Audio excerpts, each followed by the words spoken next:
Hi, everyone, and welcome to our interview series with speakers from the upcoming AA conference. Today we have Terry Nadelman. Hi, Terry. Hi, Christina. Thank you for inviting me and hosting me today. Thank you very much. And thank you for being with us. So, Terry is a certified tarot reader from the ITF, and she completed her astrological studies at the Faculty of Astrological Studies. And Terry has this really strong background in economics, banking, and entrepreneurship, which adds this special flair about her practice. Terry, you mentioned in your website, amethystastrology.com, that at the age of 40, you decided to take a leap of faith and turn to astrology. How did this come about? I don't know. I mean, like I used to work in Netherlands as a corporate banker. And then I moved to Edinburgh with my husband because of his work, his job. And then I continued doing I trading and everything. But I mean, it's like, finance is fine. And also you can earn money, but it's like it's not fun. It's like sometimes you repeat yourself all the time. I mean, like when I used to go to bank also, okay, it's the same thing, same diary, same stuff, etc. And I said, okay, I want to do something that I want to enjoy and also like will make my brain work nonstop. It's Yeah. like that. I know that it's like I can think over all the time about something. So I mean, I was like, what can I do? It's like I grew up in a household. My mother loved astrology. She was very amateur, but like everything is coming back to me when I started studying, because she would all the time talk about different things and I didn't know where she got all that information in 80s. If you think that I Wow. know and then nothing, etc. And so I said, okay, I will study astrology. And in the end, I started starting astrology, something about, I mean, I had information about, but not in depth. So it's like studying, writing down exams and then like buying books and all this thing. And then here I am. I mean, Yeah, I think we share this love for spiritual awakening, so to speak. So maybe you were looking for this sort of flair, which would make you excited for each day. Um, and what about tarot? You started studying tarot during lockdown. Was that the case? Yeah, I think it was around because I started studying astrology before that, but the tarot during lockdown. But I was all the time feeling that like astrology, yes, but there should be some. I was thinking that oh, tarot is like it turned out that lots of people are doing astrology and tarot at the same time. Anyway, but I also was familiar with the, I mean, like traditional decks, etc. Because my mother used to also read that as well. I mean, like as an amateur, again, everything amateur.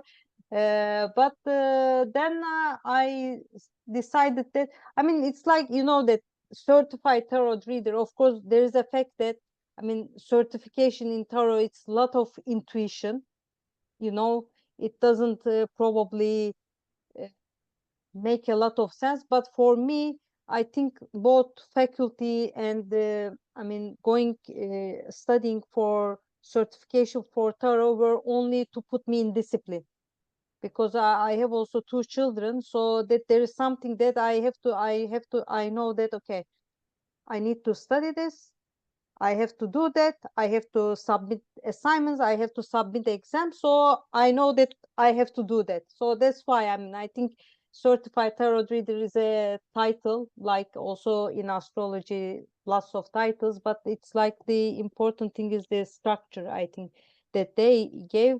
But I think tarot is really also fun for me, and I always really, I'm interested in the scholar side of both astrology and tarot, like where we are coming from, to understand much the depth of all these divination methods, or however we want to call them, because tarot cards also have a lot of history, and there are different also, I mean, streams for that. So it's, I think, to learn about that and to share it with other people, I think it's really important as well.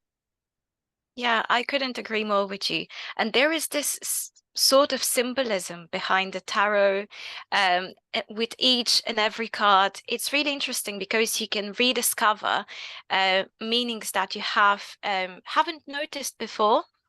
And I agree with you about the certification programs in the sense that they give you the sort of structure and objectives to adhere to, because without them you can, not really set some personal boundaries for that and really take up the time. um Great. So I know that before the interview, we saw the chart for the interview, actually, the Hori chart, and we had Gemini on the midheaven, which is quite good. But I'd like to for us to do something else as well. Terry, if it's possible, can you pull one card from your favorite tarot deck? Okay. Just so that we can see what are the energies surrounding us as we speak at the moment. Okay. So I mean, I use it a lot for, I mean, Oh, online. So I nice. read, and also I read with this for the normal, I mean, private readings as well.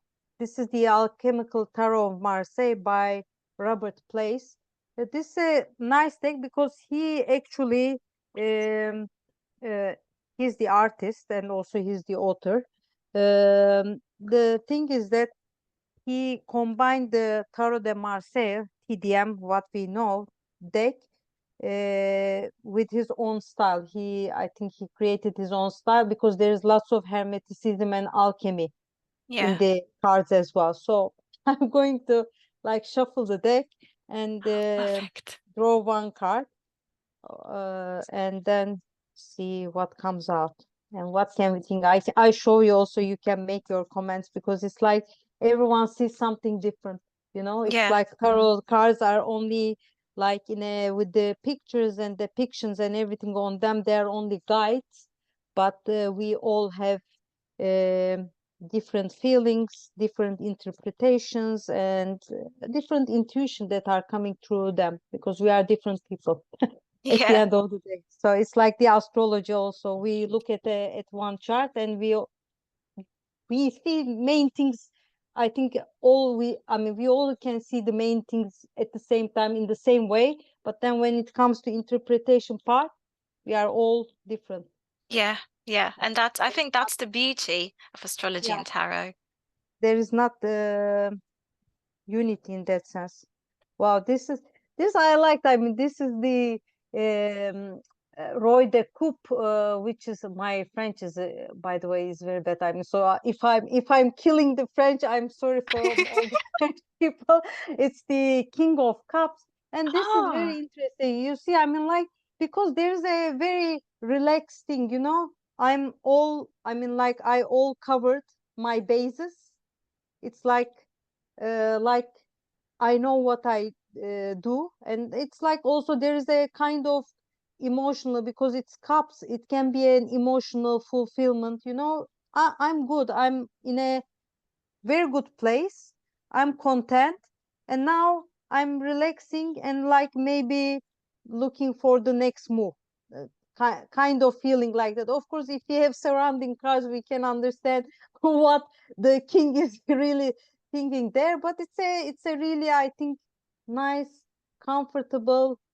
I'm I'm like in a good position kind of feeling that comes through that card. I think you can say what you are thinking about it as well.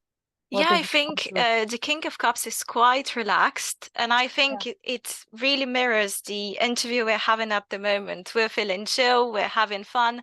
Um, and there is also this sort of emotional harmony, or a completion of things. The king is satisfied with where he is at the moment, and he's at peace.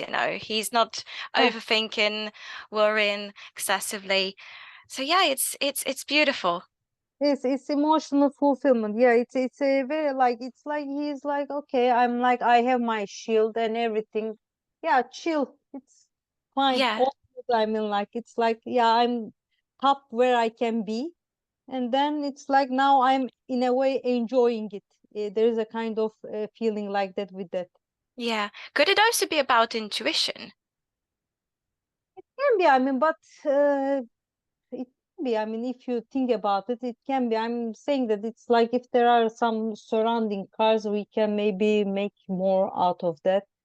It depends. I mean, yeah, it can be about intuition because cups, it's it's the water element. It can Yeah. be, as we can see also on the symbol for Oh, water. yeah. And then it's like water element, so it can be maybe seeing through some of the things as well, no, that happens with the water signs a lot, so it can be intuition as well. Yeah, and intuition relates quite closely to the art of tarot and astrology.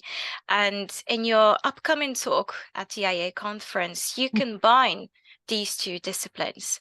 Can you tell us briefly about what your talk will contain? Yeah, I will put the cards back. The talk is about, I mean, the title is when what happens, no, when the 36 faces meet the 36 lesser secrets. This is, of course, a bit of a word game to make it, I I think. love it. Also, it's interesting because um, in astrology, the 36 decans are called 36 faces as well. And in tarot, the minor arcana, which is are the lesser secrets in that sense, because the major arcana is are the greater secrets and the minor arcana lesser secrets. So 36 lesser secrets come for the minor arcana, or what we call as pips. So that's the relation between them, Hmm. because both in astrology we have the in each sign, I mean, like in 12 signs, we have these 10 degrees parts, which are called decans. I mean, in Yeah, general, I can say that without going in depth. And in uh, tarot, especially in traditional decks such as Rider Waite Smith or Thought by Crowley. I don't read Thought, but I know that they are. It is really related with the also the decans. So they relate all these 36 minor arcana cards, starting from the number 2. Of course, aces are not part of it, and all these with the decans of the astrology. So it gives more layer in both sense. In astrology, if I know the meanings of decans, and then I can make more interpretation about the certain placement in a yeah, chart. And if I know in tarot, if I know that decan and then the ruler and everything, then it can actually add something to my interpretation of the card as well. Because I mean, like, for example, I mean, like, we are in Jupiter in Gemini, no, and it's we know that it's Eight of Swords, and then Eight of Swords come, mm, right? Let's say that uh, I pulled, I mean, I drew Eight of Swords, which is Jupiter in Gemini. So what happens that I can say that, we are in this period. For example, I am drawing for a client. We are in this period, Jupiter in Gemini, and then I start, also thinking about that, and then I can incorporate in a way the astrology in my tarot interpretation in that sense, or like Saturn in Pisces, Eight of Cups. No, it's like I can also make that addition to the meaning of the card of the tarot. Maybe I wouldn't tell it to the client because not yeah. everyone needs to know the astrology, but it helps me maybe to understand the situation much better. Oh, that's so interesting, how tarot and astrology complement one another. And when you talk about decans, there are two types of decans, the Chaldean order method or triplicity. Which one do you use more? I think I'm more with the Chaldean, which is the descending order, what they call as well. Triplicity. I mean, I know that some people want like the combination of that and then get more information, which is true. But I think uh, maybe it can complicate things Mm, because sometimes, okay, you have the same ruler, but I mean, like when you don't have it, of course, it gives you different tastes, and when you put them together, it gives more information. But yeah, uh, I sometimes think if we are getting lost too much in that information, too much things about yeah, one placement or not. I think it's good to know both of them, of course, both the triplicity and the Chaldean. But I think depending on what you interpret in the chart or in the card, you decide that moment which might make sense. yeah, yeah. Hmm. Yeah, that's Because really interesting. Yeah. Because Uh, in a chart interpretation, I mean, you can be forming a theme or something like you're already forming an idea. Maybe one already is complementing what you are telling, but sometimes uh, the triplicity and I mean the Chaldean parts can also contradict each other. I mean, at least with the way of the placement. So I think it's just going with the flow. Sometimes you can use both. Sometimes you can focus on one. I don't yeah, know. I think I go. I think especially I think in tarot I go with the Chaldean order, yeah, yeah. I think, or yeah, which is the origin of that. In any case, I mean in tarot how it is used is the Chaldean, the descending order. yeah, yeah. That's true.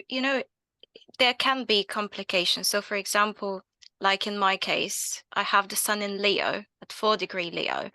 According to triplicity, this is ruled by the sun, but according to the Chaldean order, it's ruled by Saturn. So these are two entirely different messages. Yeah. Yeah, and yeah, I think it's all about our judgment and again, some some to some extent intuition. Um, Yeah, yeah. I mean, like for example, yeah, I think it's the that I think how you feel at that moment. Sometimes there are examples that yeah, you look at the Chaldean order is already explaining the situation. yeah, Then do you want to complicate? If I mean, like if the of course the triplicity adds extra information without making things too entangled with each other, then yeah, you are fine. I mean, but the moment that it's like it doesn't go with the theme or the with the I mean like the picture that we are seeing, yeah. I think we can just hang on with the one part. Also, I think that I may later mention there is actually a third uh, um, or I mean type of order in the Decans as well. Yeah. But it's interesting. I mean, like I have to look at this. That I think it is called the Manilian, as far as I know. Anyway, I may mention it during the conference. I don't think so that it is used much that order at the moment. This is a very old type of thing. Manilius, yeah, there is Mm, another type of thing. Manilius, it goes just starting from the top of the sign. I mean, yeah, you match each sign, yeah. Aries 1, Aries, and then Aries 2. It's like Mm. the Taurus, and it goes like this. You go one, Oh, two, three, right. like until 12, and then you go that kind of order because I mean, there are really deep stuff in the decans. I think in terms of astrology, you can even, I mean, put the decans into four parts, which are called dwats.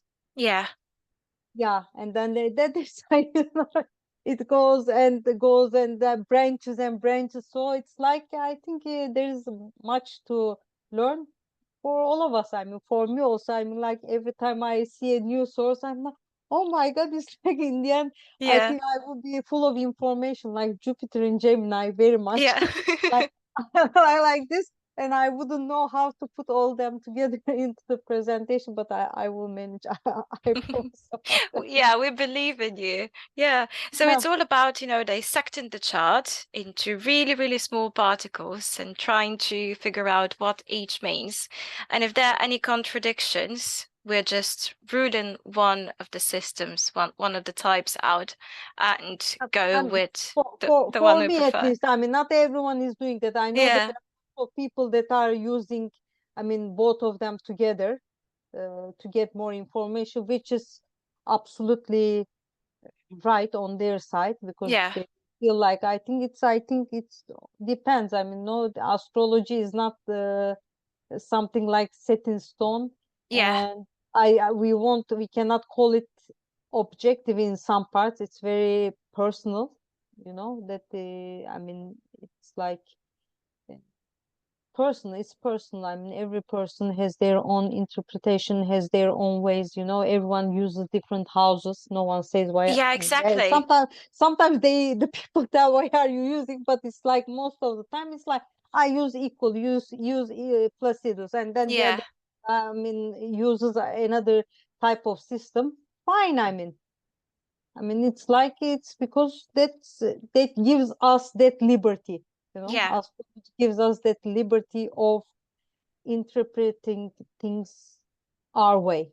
Yeah, and it provides different perspectives of each interpretation. They can tell us different things. For example, Draconic astrology can tell us something different I was than shocked. Western. I was shocked when I saw, I mean, my chart draconic guy because I follow the talk by Victor Oliver. Yeah, I mean, like, and then he was after that. I said, okay, I will look at my draconic chart, and I was looking like.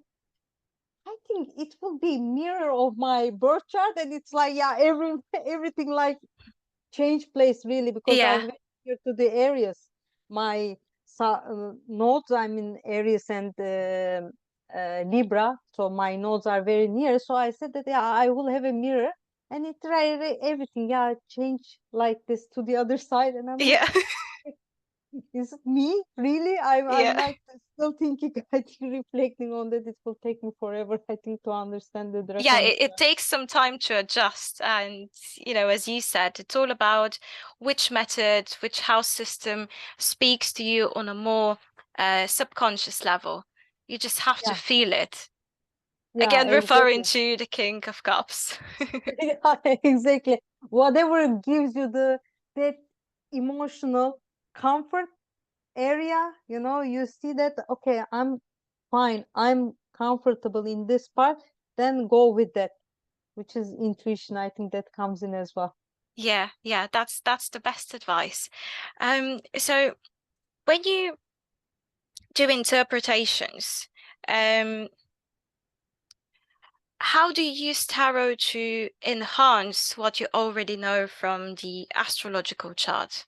I don't know if you No, um I don't do that. I mean, like I won't go for an astrological session and I use tarot there.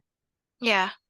So But if I'm doing tarot, I mean, I'm reading for tarot, then I will use my astrological information because yeah, sometimes it happens that there are figures on the cards. It's like Mercury and Venus. Okay, there are some cards that you will see them on the cards. I think in some of the Two of Cups, you can see that and then uh, I'm thinking that moment, for example, now Mercury is in Gemini, Venus is in Gemini. So what can it tell about yeah, this card, this person, this situation? And I can sometimes incorporate astrology into tarot in that sense. yeah. Like you've mentioned the Jupiter and Gemini example and Yeah. relating it to Eight of Cups.